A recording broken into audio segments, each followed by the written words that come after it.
Sidang Jumaat yang dimuliakan, peningkatan ilmu dan pemantapan akhlak perlu dijadikan keutamaan dalam kehidupan, khususnya dalam dunia moden yang semakin syarat dengan hiburan serta kesibukan yang melalaikan.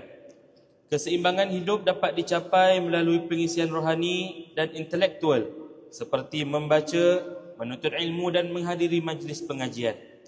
Golongan muda sewajarnya mengambil peranan aktif dalam usaha ini, bukan menyerahkan sepenuhnya kepada golongan tua dan warga emas.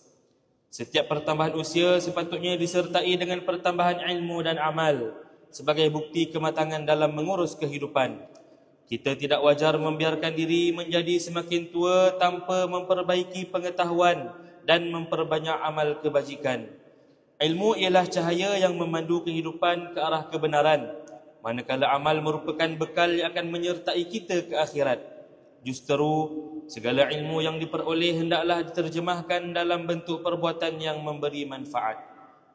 Pertambahan usia perlu menjadikan kita lebih matang dalam beragama, lebih hampir kepada Allah Subhanahu wa taala, lebih prihatin terhadap kesejahteraan sesama manusia dan lebih istiqamah dalam beribadah.